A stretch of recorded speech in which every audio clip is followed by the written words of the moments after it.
Bienvenido a nuestra lectura bíblica diaria. El día de hoy vamos a lecturar los capítulos 13 y 14 del libro de Éxodo. Éxodo capítulo 13. Entonces el Señor habló a Moisés diciendo: Conságrame todo primogénito, el primer nacido de toda matriz entre los hijos de Israel, tanto de hombre como de animal me pertenece. Y Moisés dijo al pueblo: Acordaos de este día en que salisteis de Egipto, de la casa de esclavitud, pues el Señor os ha sacado de este lugar con mano poderosa. No comeréis en él nada leudado. Vais a salir hoy en el mes de Abib. Y será que cuando el Señor te lleve a la tierra del Cananeo, del Eteo, del Amorreo, del Heveo y del Jebuseo, la cual juró a tus padres que te daría, tierra que mana leche y miel, celebrarás esta ceremonia en este mes. Por 7 días comerás pan sin levadura, y en el 7º día habrá fiesta solemne al Señor. Se comerá pan sin levadura durante los 7 días, y nada leudado se verá contigo, ni levadura alguna se verá en todo tu territorio. Y lo harás saber a tu hijo en aquel día, diciendo: Esto es con motivo de lo que el Señor hizo por mí cuando salí de Egipto. Y te será como una señal en tu mano y como un recordatorio en tu frente, para que la ley del Señor esté en tu boca, porque con mano fuerte te sacó el Señor de Egipto. Guardarás pues esta ordenanza a su debido tiempo, de año en año. Y sucederá que cuando el Señor te lleve a la tierra del Cananeo, como te juró a ti y a tus padres, y te la dé, dedicarás al Señor todo primer nacido de la matriz. También todo primer nacido del ganado que poseas. Los machos pertenecen al Señor. Pero todo primer nacido de asno lo redimirás con un cordero. Mas si no lo redimes, quebrarás su cerviz. Y todo primogénito de hombre de entre tus hijos lo redimirás. Y será que cuando tu hijo pregunte el día de mañana diciendo: ¿Qué es esto?, le dirás: Con mano fuerte nos sacó el Señor de Egipto, de la casa de servidumbre. Y aconteció que cuando Faraón se obstinó en no dejarnos ir, el Señor mató a todo primogénito en la tierra de Egipto, desde el primogénito del hombre hasta el primogénito de los animales. Por esta causa yo sacrifico al Señor los machos, todo primer nacido de la matriz, pero redimo a todo primogénito de mis hijos. Será pues como una señal en tu mano y como insignias entre tus ojos, porque con mano fuerte nos sacó el Señor de Egipto. Y sucedió que cuando Faraón dejó ir al pueblo, Dios no los guió por el camino de la tierra de los filisteos, aunque estaba cerca. Porque dijo Dios: No sea que el pueblo se arrepienta cuando vea guerra y se vuelva a Egipto. Dios pues hizo que el pueblo diera un rodeo por el camino del desierto hacia el Mar Rojo, y en orden de batalla subieron los hijos de Israel de la tierra de Egipto. Y Moisés tomó consigo los huesos de José, pues éste había hecho jurar solemnemente a los hijos de Israel, diciendo: Ciertamente os visitará Dios, y entonces llevaréis de aquí mis huesos con vosotros. Y partieron de Sucot y acamparon en Etam, al borde del desierto. El Señor iba delante de ellos de día en una columna de nube para guiarlos por el camino, y de noche en una columna de fuego para alumbrarlos, a fin de que anduvieran de día y de noche. No quitó de delante del pueblo la columna de nube durante el día, ni la columna de fuego durante la noche. Capítulo 14. Y el Señor habló a Moisés diciendo: Di a los hijos de Israel que den la vuelta y acampen delante de Pi-Hahirot, entre Migdol y el mar. Acamparéis frente a Baal-Zephón en el lado opuesto, junto al mar. Porque Faraón dirá de los hijos de Israel: Andan vagando sin rumbo por la tierra, el desierto los ha encerrado. Y yo endureceré el corazón de Faraón, y él los perseguirá. Y yo seré glorificado por medio de Faraón y de todo su ejército, y sabrán los egipcios que yo soy el Señor, y así lo hicieron. Cuando le anunciaron al rey de Egipto que el pueblo había huido, Faraón y sus siervos cambiaron de actitud hacia el pueblo y dijeron: ¿Qué es esto que hemos hecho? ¿Que hemos permitido que Israel se fuera dejando de servirnos? Y él unció su carro y tomó consigo a su gente. Y tomó 600 carros escogidos y todos los demás carros de Egipto, con oficiales sobre todos ellos. El Señor endureció el corazón de Faraón, rey de Egipto, y éste persiguió a los hijos de Israel, pero los hijos de Israel habían salido con mano fuerte. Entonces los egipcios los persiguieron con todos los caballos y carros de Faraón, su caballería y su ejército, y los alcanzaron acampados junto al mar, junto a Pi Hahirot, frente a Baal Zephón. Y al acercarse Faraón, los hijos de Israel alzaron los ojos, y he aquí los egipcios marchaban tras ellos. Entonces los hijos de Israel tuvieron mucho miedo y clamaron al Señor. Y dijeron a Moisés: ¿acaso no había sepulcros en Egipto para que nos sacaras a morir en el desierto? ¿Por qué nos has tratado de esta manera, sacándonos de Egipto? ¿No es esto lo que te hablamos en Egipto, diciendo: déjanos para que sirvamos a los egipcios? Porque mejor nos hubiera sido servir a los egipcios que morir en el desierto. Pero Moisés dijo al pueblo: no temáis, estad firmes y ved la salvación que el Señor hará hoy por vosotros. Porque los egipcios a quienes habéis visto hoy, no los volveréis a ver jamás. El Señor peleará por vosotros mientras vosotros os quedáis callados. Entonces dijo el Señor a Moisés: ¿por qué clamas a mí? Di a los hijos de Israel que se pongan en marcha. Y tú levanta tu vara y extiende tu mano sobre el mar y divídelo. Y los hijos de Israel pasarán por en medio del mar sobre tierra seca. Y he aquí yo endureceré el corazón de los egipcios para que entren a perseguirlos, y me glorificaré en Faraón y en todo su ejército, en sus carros y en su caballería. Entonces sabrán los egipcios que yo soy el Señor cuando sea glorificado en Faraón, en sus carros y en su caballería. Y el ángel de Dios que había ido delante del campamento de Israel se apartó e iba tras ellos, y la columna de nube que había ido delante de ellos se apartó y se les puso detrás. Y vino a colocarse entre el campamento de Egipto y el campamento de Israel, y estaba la nube junto con las tinieblas. Sin embargo, de noche alumbraba a Israel, y en toda la noche no se acercaron los unos a los otros. Extendió Moisés su mano sobre el mar, y el Señor, por medio de un fuerte viento solano que sopló toda la noche, hizo que el mar retrocediera y cambió el mar en tierra seca, y fueron divididas las aguas. Y los hijos de Israel entraron por en medio del mar seco, y las aguas les eran como un muro a su derecha y a su izquierda. Entonces los egipcios reanudaron la persecución y entraron tras ellos en medio del mar todos los caballos de Faraón, sus carros y sus jinetes. Y aconteció que, a la vigilia de la mañana, el Señor miró el ejército de los egipcios desde la columna de fuego y de nube, y sembró la confusión en el ejército de los egipcios. Entorpeció las ruedas de sus carros e hizo que avanzaran con dificultad. Entonces los egipcios dijeron: huyamos ante Israel, porque el Señor pelea por ellos contra los egipcios. Entonces el Señor dijo a Moisés: extiende tu mano sobre el mar, para que las aguas vuelvan sobre los egipcios, sobre sus carros y su caballería. Extendió Moisés su mano sobre el mar, y al amanecer regresó el mar a su estado normal, y los egipcios al huir se encontraban con él. Así derribó el Señor a los egipcios en medio del mar. Y las aguas volvieron y cubrieron los carros y la caballería, a todo el ejército de Faraón que había entrado tras ellos en el mar. No quedó ni uno de ellos, mas los hijos de Israel pasaron en seco por en medio del mar, y las aguas les eran como un muro a su derecha y a su izquierda. Aquel día salvó el Señor a Israel de mano de los egipcios, e Israel vio a los egipcios muertos a la orilla del mar. Cuando Israel vio el gran poder que el Señor había usado contra los egipcios, el pueblo temió al Señor y creyeron en el Señor y en Moisés, su siervo.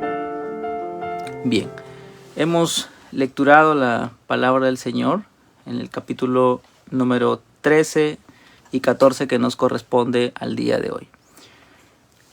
Vamos a hacer un pequeño comentario respecto a estos dos capítulos, luego de haber dado lectura. En el capítulo 12 que habíamos leído anteriormente, habíamos visto acerca de la institución de la Pascua, la ordenanza de lo que era la Pascua y la salida finalmente del pueblo de de Israel que estaría saliendo de Egipto. Los israelitas salen de Egipto y ya en el capítulo número 13 vemos en primer lugar la consagración de los primogénitos. El Señor va a mandar a Moisés, va a dar una orden que se consagre a todo primogénito. Dice: el primer nacido de toda matriz entre los hijos de Israel, tanto de hombre como de animal, me pertenece. Bien, entonces aquí se va a instituir o se va a consagrar a todo primogénito de Israel. ¿Sí? Esto va a tener un lugar importante dentro del pueblo de Israel, puesto que más tarde nosotros ya en el Nuevo Testamento vamos a ver que el Señor Jesucristo, al haber nacido de María y ser primogénito, ¿sí? Como lo menciona el Nuevo Testamento, Él como primogénito estaría cumpliendo, estaría siendo consagrado, estaría siendo apartado para Dios, ¿no? O sea, exclusivamente le pertenece a Dios mismo, ¿no? Y esto es lo que menciona el capítulo 13 de Éxodo, que todo primogénito sería consagrado para el Señor, ¿sí? Consagrado para el Señor. Entonces, menciona también acerca de los panes sin levadura, que ya lo habíamos comentado anteriormente. Vuelvo a mencionar aquí esta celebración de esta ceremonia, ¿sí? Que tienen que ellos ejecutarla cuando estén en la tierra prometida, ¿sí? Cuando se le preguntasen sus hijos por qué razón están o hacen esto, sencillamente la respuesta de ellos sería que es motivo de lo que el Señor ha hecho por ellos cuando salieron de Egipto, ¿no? Entonces esto sería una ordenanza para el pueblo de Israel, que deberían ellos de hacerlo de año en año. Bien, entonces el versículo 12 menciona una vez más la dedicación al Señor de todo primer nacido de la matriz, ¿sí? Es decir, todo primogénito. Y concluye este versículo 12 diciendo que le pertenecen al Señor, ¿sí? Le pertenecen al Señor. Entonces, por consiguiente, el primogénito, el primer hijo nacido de la matriz, sería consagrado y le pertenecería a Dios este primogénito, ¿no? Esa es la ordenanza que Dios da. Y como digo, esto va a tener cumplimiento también en nuestro Señor Jesucristo, al ser el primogénito de María.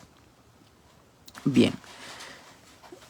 Luego tenemos en el versículo 15, dice: aconteció que cuando Faraón se obstinó en no dejarnos ir, el Señor mató a todo primogénito en la tierra de Egipto, desde el primogénito del hombre hasta el primogénito de los animales.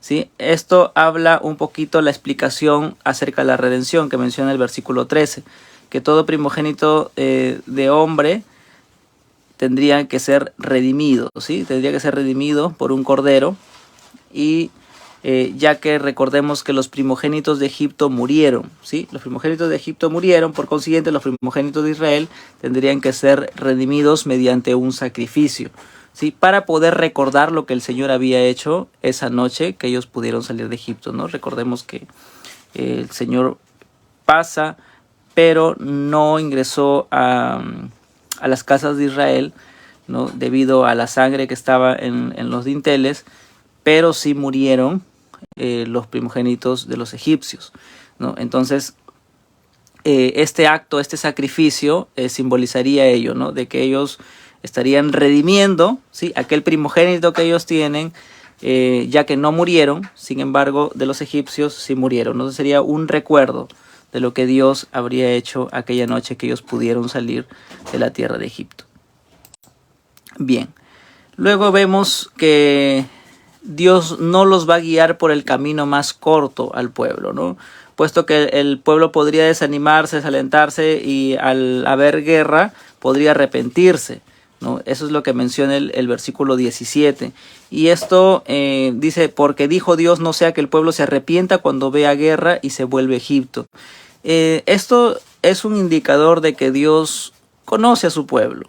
Dios no ignora el corazón que tenía el pueblo de Israel. No ignoraba a Dios que era un pueblo que fácilmente podía sentirse derrotado, que fácilmente era temeroso, podría sentir miedo, ¿sí? Y podría arrepentirse y finalmente querer regresar a Egipto, que esto va a verse más adelante, como el pueblo empieza a murmurar y todo ello. ¿Por qué razón? Porque había eso de por sí en su corazón. Entonces, por eso Dios no los envía, ¿sí? Dice, no los guía por el camino de tierra a los filisteos, por el camino más cercano, no los guía, sino les hace dar un rodeo, les hace dar prácticamente una vuelta por el camino del desierto hasta el Mar Rojo, ¿sí? El Señor los estaría dirigiendo de alguna forma al monte Sinaí. Bien, otro punto importante aquí es el versículo número 19, que menciona que Moisés tomó consigo los huesos de José. Recordemos que los hijos de Israel habían hecho juramento a José que no dejarían sus huesos en Egipto, sino que cuando ellos salgan a la tierra que el Señor les iba a entregar, llevarían sus huesos con ellos. Y esto es lo que Moisés está ejecutando aquí. Moisés toma consigo los huesos de José, ya que había habido un juramento de por medio y era el deseo que había tenido José y los había hecho jurar, ¿no? Entonces llevan los huesos de José, ¿sí? Este es un punto importante y da cumplimiento al juramento que se le había hecho en Génesis, ¿sí? Recordemos eso también. Versículo 21, el Señor iba delante de ellos de día en una columna de nube para guiarlos por el camino y de noche en una columna de fuego para alumbrarlos. Qué interesante, ¿no? Entonces vamos a ver aquí una forma o una teofanía tal vez, esta columna que representa la presencia de Dios mismo, es la presencia de Dios con el pueblo, va a ir delante de ellos, ¿sí? Versículo 21 dice que el Señor iba delante de ellos, ¿sí? Es la presencia del Señor aquí, puesto como una columna de nube para guiarlos por el camino, ¿sí?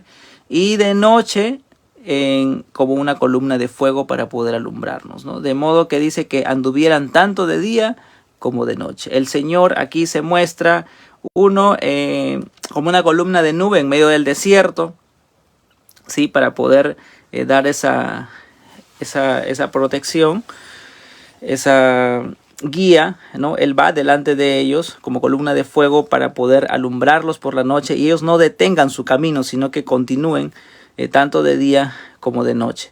Dice, no quitó de delante del pueblo la columna de nube durante el día, ni la columna de fuego durante la noche, ¿sí? Esto va a ser la presencia de Dios guiando a su pueblo, ¿sí? Dios guiando a su pueblo. Pero recordemos de que ahí va guiando, ¿sí? Va adelante porque va guiando. Vamos a ver otro detalle en el capítulo 14. Bien, en el capítulo 14 encontramos ya el Señor habla a Moisés, ¿sí? Di a los hijos de Israel que den la vuelta, dice, y acampen delante de Pi-Hahirot entre Migdol y el mar, ¿sí? Ellos van a acampar ya junto al mar. Y Dios soberano, ¿sí? Aquí se expresa notoriamente la soberanía de Dios, la omnisciencia de Dios, ¿sí? Dios todo lo conoce. Dice nuestro Dios que es omnisciente, menciona esto, ¿no? Porque Faraón dirá de los hijos de Israel, andan vagando sin rumbo por la tierra, el desierto los ha encerrado. Y versículo 4 menciona claramente, yo endureceré el corazón de Faraón y él los perseguirá.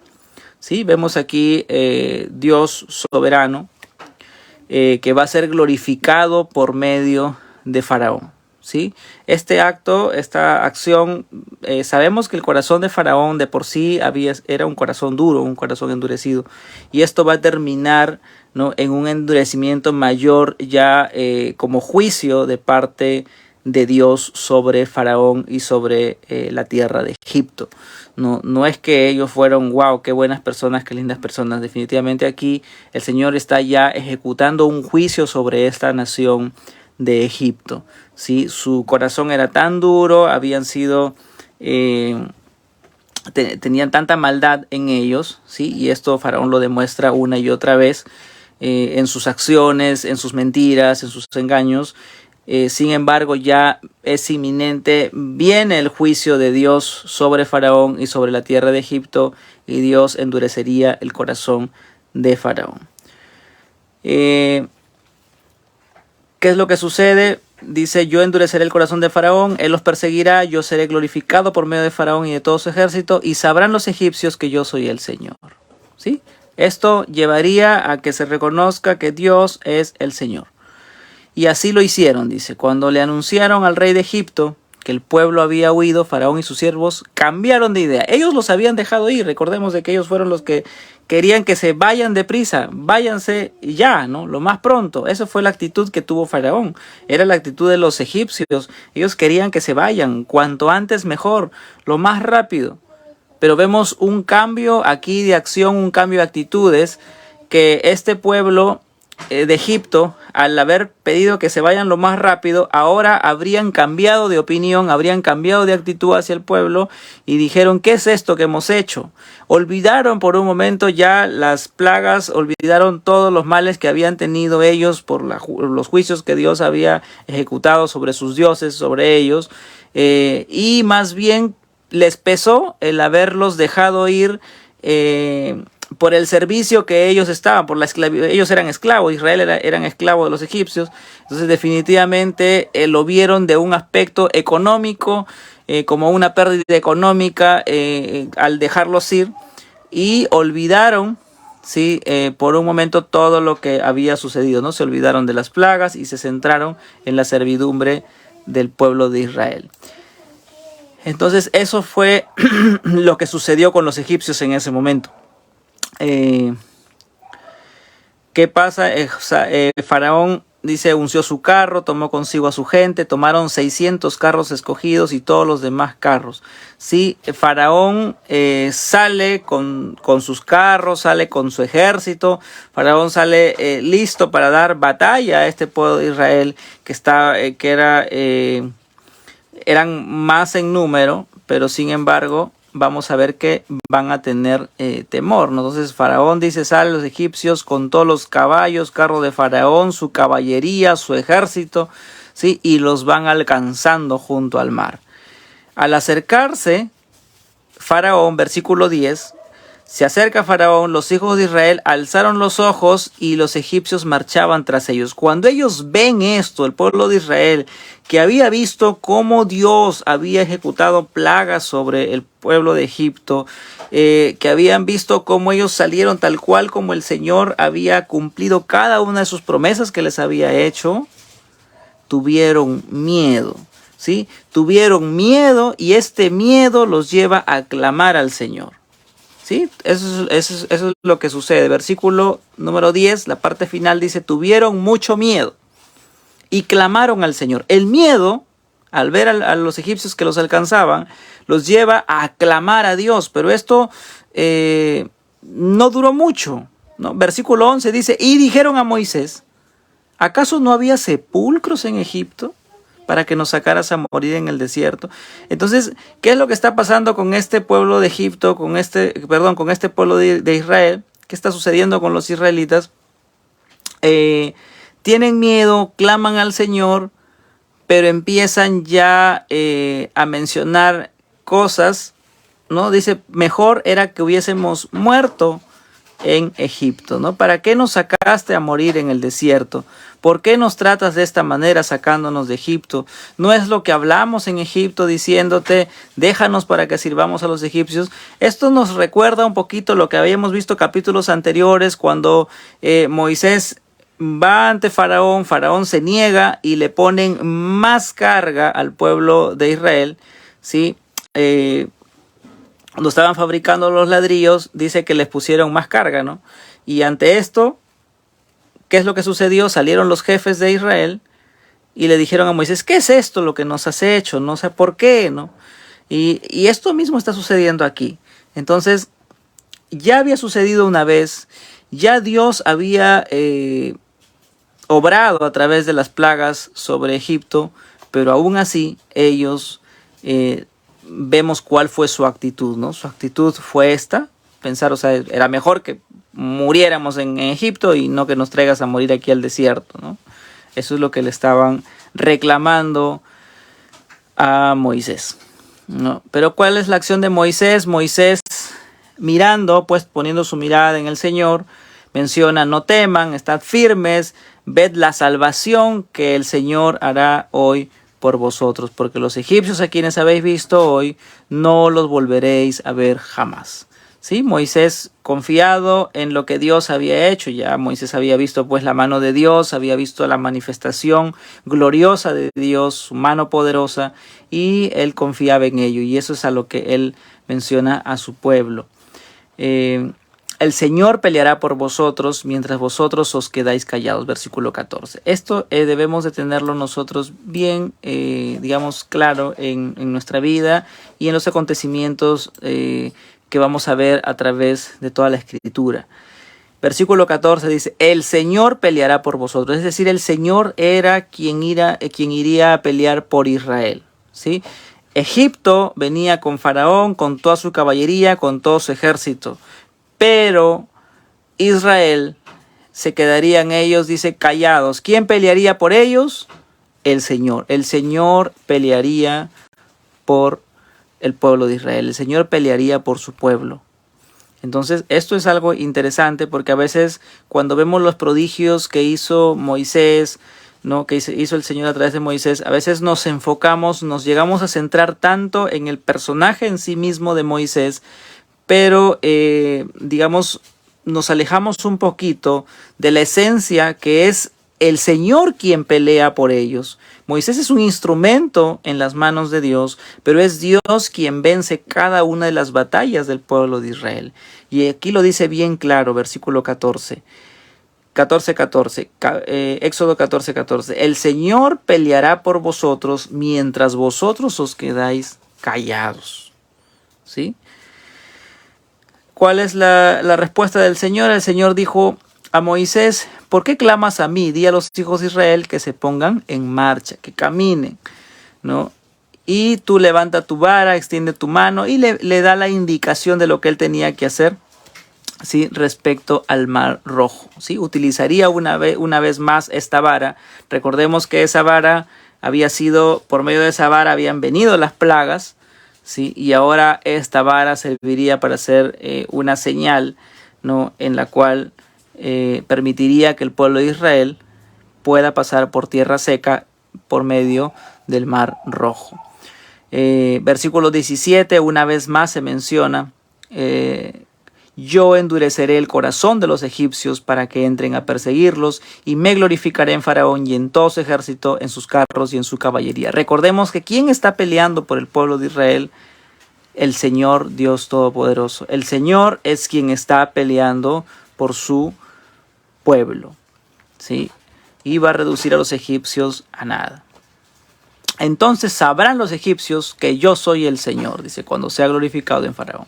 Entonces vemos aquí, Dios va delante de su pueblo, Dios va a pelear por su pueblo, ¿sí? Dios va a proteger a su pueblo, y eso es lo que vamos a ver en los versículos siguientes. Versículo 19, el ángel de Dios que había ido delante del campamento de Israel. Recordemos que Dios iba delante, ¿sí? Hace un momento nada más lo mencioné, Dios iba delante.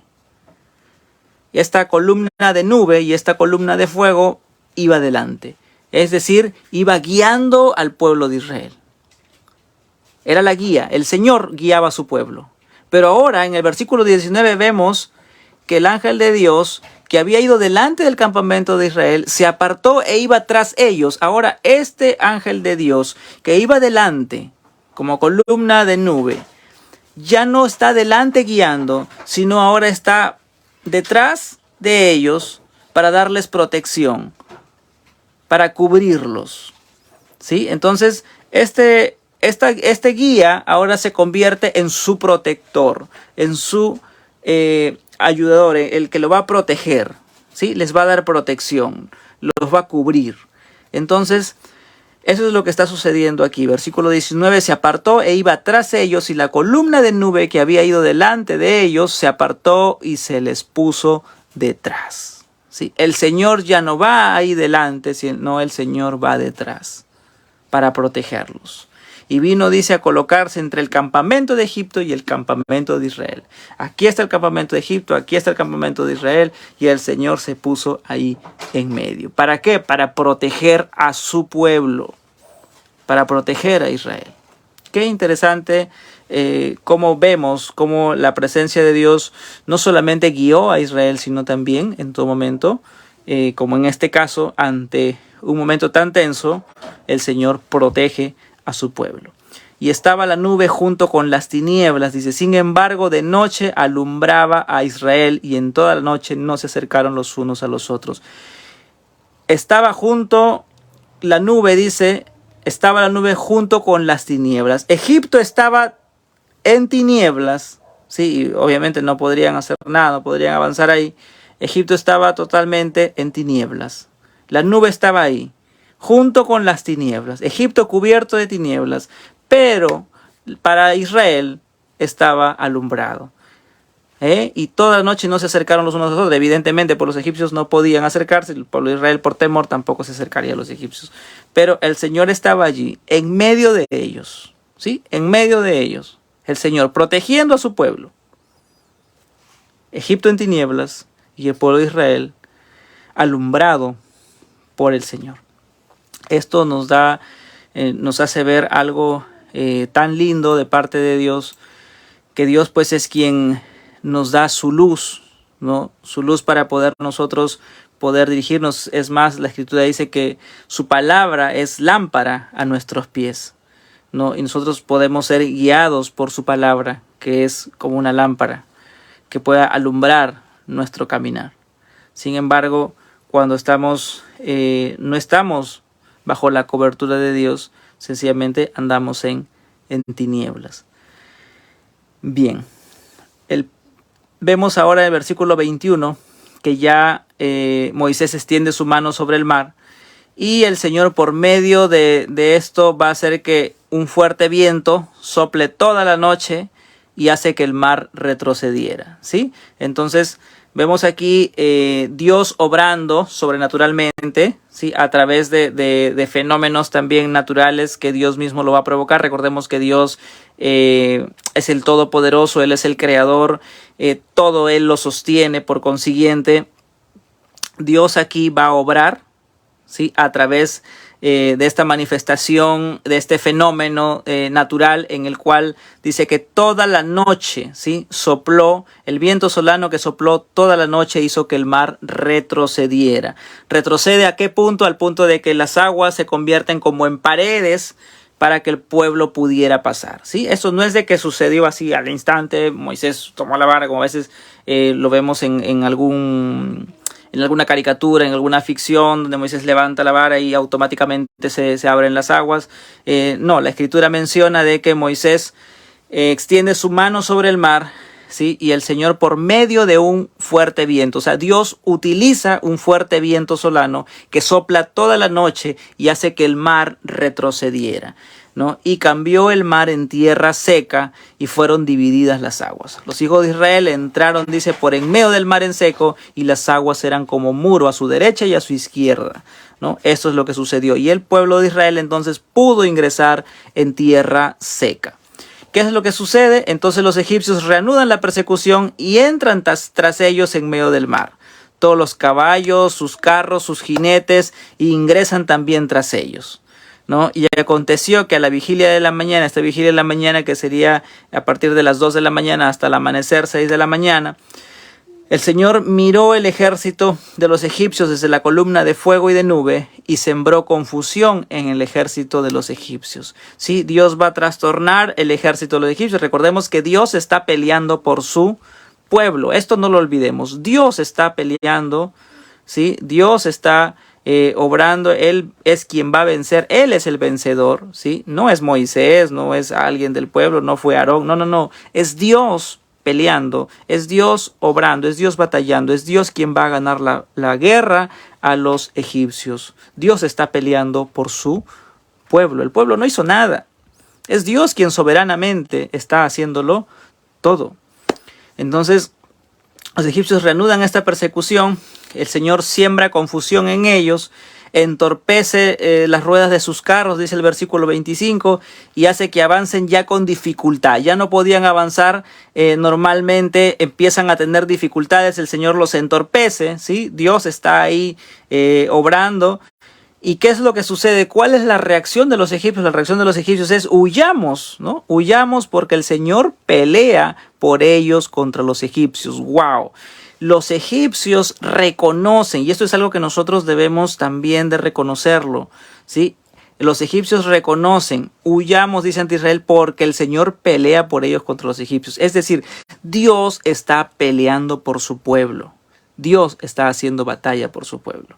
¿Sí? No es un ser humano, es Dios mismo, el Dios vivo, haciendo pelea contra los egipcios. Y esto se dan cuenta los egipcios. Ellos quieren huir, pero finalmente no pueden huir porque Dios se va a glorificar a través de este evento. Entonces el Señor dice a Moisés: extiende ahora tu mano sobre el mar, porque las aguas vuelvan sobre los egipcios, sobre sus carros, su caballería. Y así sucedió. Moisés extiende su mano y al amanecer, dice, regresó el mar a su estado normal. Los egipcios al huir se encontraban con él. Así derribó el Señor a los egipcios en medio del mar. Esto deberíamos de remarcarlo ahí en nuestra Biblia, en el versículo 27, capítulo 14, 27. Debemos tenerlo ahí bien clarito.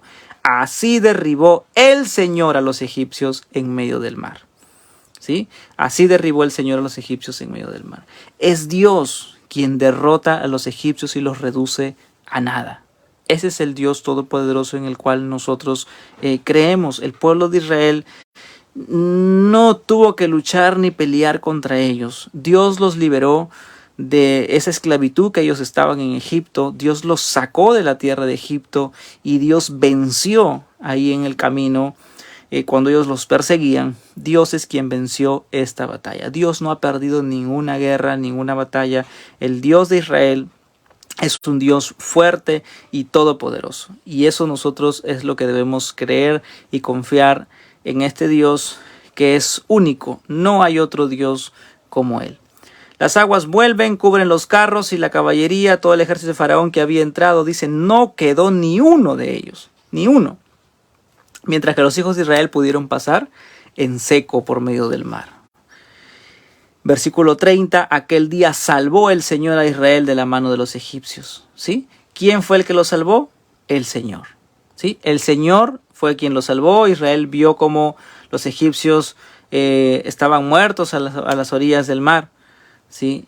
Y versículo 31, cuando Israel ve el poder de Dios, ¿sí?, que el Señor había utilizado, cómo el Señor había vencido, ¿qué es lo que hace el pueblo ante esto? El pueblo teme al Señor y cree en el Señor y en Moisés su siervo.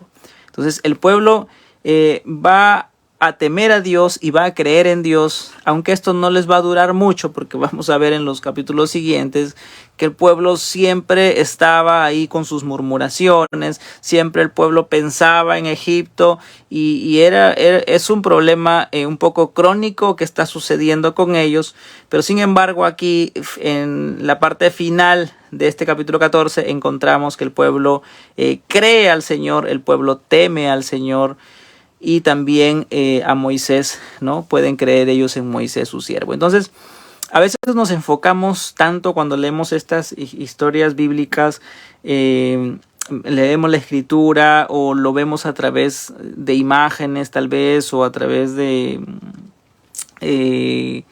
películas, qué sé yo. Muchas veces nos enfocamos tanto en la forma como se manifiestan las cosas y vemos lo poderoso, pero muchas veces en la manifestación de lo que el hombre está haciendo, ¿no? En este caso Moisés guiando al pueblo, Moisés extendiendo la vara, Moisés haciendo que el mar rojo pueda pasar, pero a veces olvidamos, por un momento es como que nos centramos tanto en esa imagen que se nos ha dado de Hollywood y nos olvidamos que es Dios, el Señor, quien derriba a los egipcios, que es Dios el vencedor. Y así lo vamos a ver en todo, en cada parte, así como lo hemos visto en Génesis. Dios es quien va venciendo. Dios. Todo apunta al Señor. ¿Sí? Recordemos eso. es Dios quien va a vencer y va a haber forma, así como aquí utiliza que las aguas del Mar Rojo se abran, de modo que de esa forma Él va a vencer a los egipcios. Así Dios va a utilizar formas medias extrañas, aparentemente, cosas que nosotros decimos, wow, ¿y cómo es que lo hizo? Y es que es Dios. Es para que justamente no se le atribuya a ningún hombre la gloria de esas batallas que Él ha vencido, sino que únicamente cuando nosotros lo vemos, pudiéramos decir, wow, esto solamente lo pudo hacer el Dios Todopoderoso. Nadie puede hacer esto. No, nadie tiene poder sobre la naturaleza. Nadie tiene poder, o sea, wow, ¿quién va a tener poder sobre la naturaleza para que haga que el mar se pudiera abrir, para que ese viento viniera y soplara a modo de que las aguas se dividieran? ¿Quién tiene poder para hacer eso? Absolutamente nadie. Solamente el Dios Todopoderoso. Entonces, estos capítulos 13 y 14 deben llevarnos a confiar en el Señor, a confiar en Dios. Dios es nuestro guiador, ¿sí? Él es quien nos guía y Él es quien nos protege, ¿sí? Él es nuestro guiador y Él es nuestro protector. Él es quien nos ayuda. Él es quien va a pelear nuestras batallas. Él es quien está allí. Él es quien fue a la cruz y dio todo por nosotros. Él ha vencido en la cruz. Él no ha sido derrotado nunca en ninguna batalla. Y aun cuando Satanás pensó que había vencido, sencillamente Jesucristo resucitó de entre los muertos y ahí está la victoria declarada y ganada solamente por medio de Jesucristo. Él venció en la cruz, Él venció en Calvario, Él ha vencido. Y eso es lo que nosotros debemos de recordar. El Señor nunca ha perdido una batalla, nunca. Y lo que podemos ver nosotros a través de todo lo que venimos leyendo hasta ahora, el capítulo 14 de Éxodo, es que el Señor es fiel. Fiel a sus promesas y todas sus promesas han tenido cumplimiento. El Señor dijo que lo sacaría de Egipto después de 400 años y así fue. Sacó a su pueblo después de 400 años. El Señor es fiel. Si algo que yo le puedo decir aquí hasta donde hemos llegado, nos falta mucho por leer todavía, pero hasta aquí estamos viendo la fidelidad de Dios. Dios es fiel y cada una de sus promesas la ha cumplido. Número 2, Dios no pierde ni una sola batalla. Él es el vencedor. Él ha ganado, Él ha vencido y Él venció en la cruz. Y esa es la victoria que nosotros tenemos por medio de Jesucristo. Y podría decir que aquellos que tienen a Cristo en su vida, Él es su guiador, Él es su protector, el Señor, el Dios Todopoderoso. Y si el Señor me guía, el Señor me protege, ¿a quién puedo temer si Él está conmigo? Entonces, que el Señor obre en nuestros corazones, en nuestras vidas, y podamos continuar lecturando su palabra, porque su palabra es luz, ¿sí? Esa luz que va a alumbrar nuestro caminar, porque lámpara es a mis pies tu palabra, dice, y lumbrera a mi camino. Que el Señor nos dé esa luz para poder seguir lecturando su palabra y poder día a día meditar también en ella, y no solamente leerla, sino también lo que aprendemos, poder ponerla en práctica día a día. Que el Señor los bendiga. Los espero el día de mañana.